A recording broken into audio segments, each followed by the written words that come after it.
Gospod župan, lepo pozdravljeni v tokratni januarski oddaji županovega kabineta. Ja, lep pozdrav tudi vam in spoštovanim gledalkam in gledalcem. Zakorakali smo že kar globoko v mesec januar, pa vendar se mogoče za začetek ozriva nazaj. December je bil mesec dogodkov, prireditev, okraševanj. Kako je potekal? Ja, zagotovo je bilo, tako kot vsako leto, čarobna litija je bila res čarobna. Izjemno pester december z številnimi dogodki, dobro obiskanimi dogodki in zagotovo je na mestu, da bi se zahvalil vsem glavnim ključnim deležnikom tega projekta Čarobna litija, to je Zavod za kulturo, mladino in šport. Zagotovo je tukaj tudi so ostali zavodi od, se pravi, vseh treh osnovnih šol, Gradec, Litija in pa osnovna šola Gabrovka, gimnazija Litija, pa seveda potem tudi ostale, se pravi, inštitucije, knjižnica, izobraževalni center, Geos, glasbena šola in tako naprej. Pa seveda ne smem pozabiti tudi na komunalno stanovanjsko podjetje, ki zagotovo vsako leto na podlagi, se pravi, tudi projekta okraševanja, se pravi, prazničnih razsvetljave, obogati, se pravi, osvetlitev v mestu Litija, pa tudi izven mesta. Še posebej pa bi se rad zahvalil krajevnim skupnostim. Nekatere so se sploh potrudile, jaz mislim, da moram omeniti enih par, to je krajevna skupnost Dole, Gabrovka, Jevnica, Kresnice. Zagotovo so vložili izjemno veliko tudi prostega časa, namenili, se pravi, zelo veliko časa in tudi dela za, se pravi, lepo krajevna središča. Zato jih je bilo seveda tudi užitek pogledati v tem prazničnem obdobju. Tako da vsem skupaj, pa seveda sodelavkam in sodelavcem tukaj v občinski upravi iskrena hvala. Že leto pa pol, še več od poplav, je mogoče kakšna novost glede sanacije po poplavah? Ja, mi smo v lanskem letu zaključili z tako imenovanim predhodnim programom, ki je vseboval sredstva iz predplačil, zaključili v celoti, se pravi, projekte, ki so bili financirani iz tega dela. To sta bila sanacija dveh mostov, Sava-Jevnica, potem pa projekt rekonstrukcije ceste za protipoplavno zaščito Litija-Sava. Tega smo uredili približno okoli 60%, toliko, kolikor je bilo tudi sredstev. Nadaljevanje se nadaljuje v letošnjem letu. Jaz pričakujem, da do, se pravi, pozne pomladi je načrt, da se v celoti, celoten projekt tudi zaključi. Zaključena je tudi vsa potrebna projektna dokumentacija za odvodnike v Kresnicah, obnovo kanalizacije na stavbah. Zdaj čakamo na odločitev državne tehnične pisarne. Vsekakor pa želimo zdaj za tem dvema projektoma in za preostankom projekta Litija-Sava takoj priti na redni program, vložiti vlogo na Ministrstvo za naravne vire in prostor. Seveda čakamo še na odločitev glede obnove kulturnega centra od državne tehnične pisarne in do meseca marca se naj bi zaključil tudi projekt novega nadomestnega mostu v Jevnici. Tako da pričakujemo, da bi tam do letošnjega poletja morali dejansko vsi predlagani projekti, potem, če bodo prešli tudi to fazo ocene, iti v tudi samo realizacijo. Trenutno ste podpisali pogodbo, če se ne motim, s podjetjem Trgograd za infrastrukturno preureditev naselja Kresnice. Ja, gre za prvo fazo, ki vključuje izgradnjo čistilne naprave z 1000 policijskimi enotami in seveda drugi del, približno 3,5 km kanalizacijskega sistema, se pravi fekalnega in pa tudi meteornega sistema.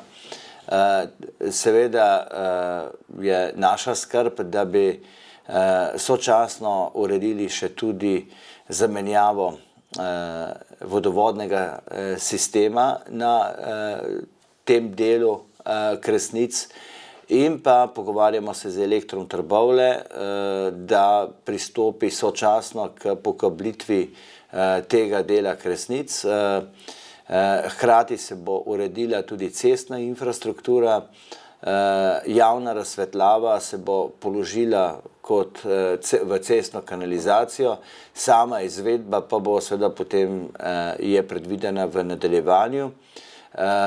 Kljub vsemu gre pa za ključni del tega projekta, se pravi celostne ureditve, infrastrukturne ureditve Kresnic. Sledi potem še druga faza, ki bo se nadaljevala po letu 2026, ko se zaključi ta projekt.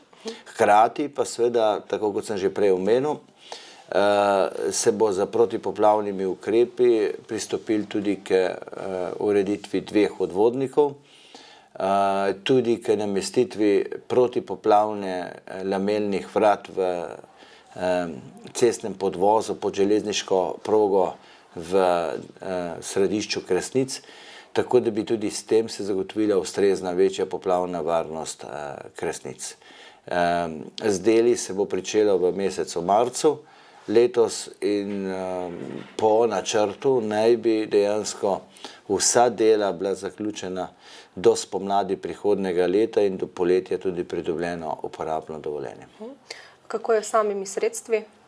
Ja, zdaj vrednost same pogodbene vrednosti je 4 milijone 300.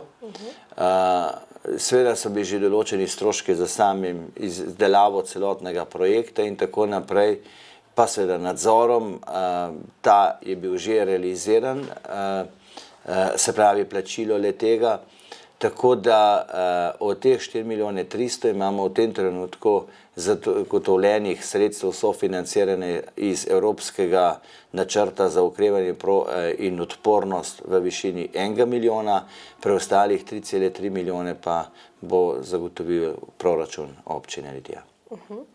Kar se tiče vodooskrbe, so se pojavljale težave na Polšniku. Je mogoče to že doživelo epilog? Ja, mislim, da je kar ena taka zanimiva zagonetka. V Polšniku se dogaja že kar skoraj eno leto. Kljub vsemu so nastopile težave najprej z odstopom bivšega predsednika, potem je Svet krajevne skupnosti izvolil novega predsednika, vendar je tudi ta zaradi, se pravi, tudi pritiskov, ki jih je doživel, se odločil, da odstopi. Tako da Svet krajevne skupnosti v tem trenutku nima, se pravi, predsednika in na podlagi teh dejstev mi le pričakujemo, da se bo svet konstituiral, če se ne bo, bo potrebno razpisati nadomestne volitve. Občina pa seveda kot odgovorna za vodooskrbo pa ne more, se pravi, čakati na to, ali bo se svet konstituiral ali ne, in tudi ne more prevzemati, da če krajevna skupnost ne deluje, da seveda s tem se prevzema prehuda odgovornost za javni vodovodni sistem.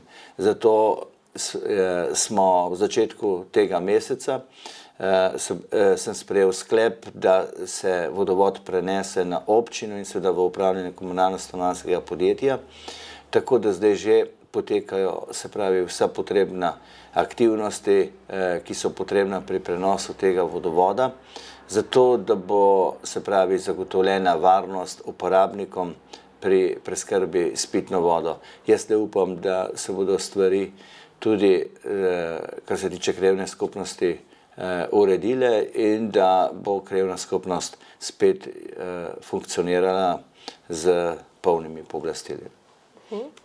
Težave pa se pojavljajo tudi pri pravičnem prehodu.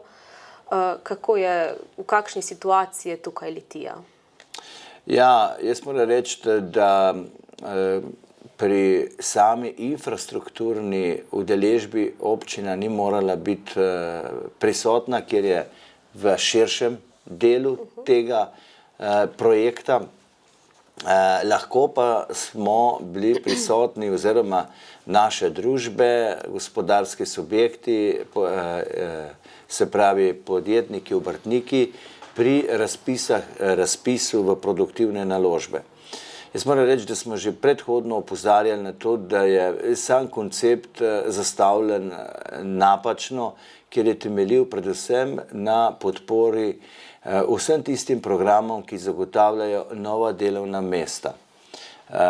Ne pa seveda tudi ključen pomen zagotavljanje višje dodane vrednosti. In tudi z tega sodeč in vpliva na, se pravi, zagotavljanje zaposlenosti v drugih območjih, je najbrž rezultiralo v tem, da po objavi rezultatov v prejšnjem tednu smo ugotovili, da dejansko nobena gospodarska družba ali posameznik ni uspel iz Litije, kar je zagotovo slabo. Jaz mislim, da je to slaba, bi rekel, ocena in se čutimo na nek način tukaj kar malo odrinjeni iz tega dela, še posebno ob dejstvu, da so nekatere, bi rekel, tudi prejemniki iz tega seznama lahko, bi rekel, tudi vprašljivi. Tako da vsekakor, zdaj smo v zadnjem obdobju slišali, da je celo tudi razpisana revizija nad tem razpisom, tako da ne vem, kakšna bo usoda. V vsakem primeru pa mislim, da osnovni koncept je bil že v osnovi zgrešen.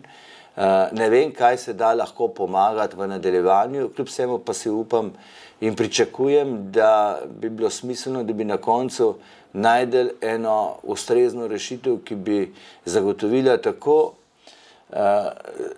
se pravi, velikim podjetjem, ki imajo dobre projekte, da lahko se jih podpre in da zagotovijo eno širšo dodano vrednost in seveda, da se hkrati omogoči, ker je bilo zagotovo doslej ni bilo ustrezno omogočeno, manjšim, srednjim podjetjem na celotnem območju, se pravi tudi v Litiji, možnost enakovrednega kandidiranja z, se pravi, ustreznimi programi in zagotovo bi na ta način lahko potem dosegli najboljši izkoristek sredstev, ki bi bili porabljeni za ta namen.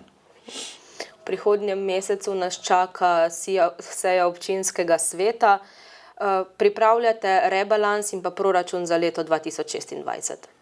Ja, mislim, da bo to še bolj verjetno v mesecu marcu, ampak kljub vsemu zagotovo so določeni poudarki, ki jih želimo z rebalansom za letošnjo leto le opredeliti. To je en del manjkajočih sredstev pri športni infrastrukturi. Potem so tukaj ukrepi po poplavah, ki bodo terjali tudi določena sredstva občinskega proračuna, že tudi v letošnjem letu. In pa predvsem so to pa projekti iz dogovora za razvoj regij, kjer pa bo potrebno zagotoviti nekaj že v letošnjem letu, še zlasti pa v prihodnjem letu, se pravi v letu 2026, dodatna sredstva za to, da bomo lahko kandidirali za te projekte in jih tudi seveda potem v letu 26 in 27 tudi izvedeli. Zdaj zavedamo se tudi, da bo potrebno zagotoviti sredstva za plače javnim uslužbencem, tudi v javnih zavodih. Tukaj bo zagotovo že na februarski seji se bomo soočili z dvigom cen predšolske vzgoje, kar bo zagotovo ena taka boleča točka. Poskušali bomo iskati rešitve tudi tukaj, da bi omilili ta dvig. vendar smo na nek način med kladivom in nakovalom. Na eni strani potrebami, ki jih imamo na investicijah, na drugi strani pa seveda tudi ves tiste koči del, ki ga bo treba tudi v proračunu pokriti. Kljub vsemu pa so to ključne prioritete, ki jih bo zajemal rebalans proračuna in seveda potem tudi usmeritve za pripravo proračuna za leto 2026. Pred nami je mesec februar, mesec kulture in pestri bodo že prvi dnevi tega meseca. Ja, zagotovo začnemo že kar s 1. februarjem na Geosu, se pravi tradicionalno prireditvijo, kot en tak uvod v kulturni teden in mesec.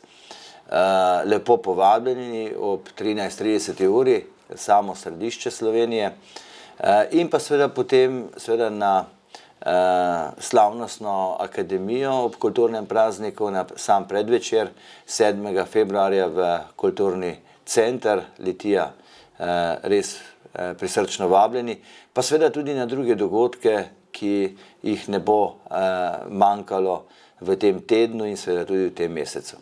Gospod župan, najlepša hvala za vse te informacije. Hvala tudi vam in vse dobro.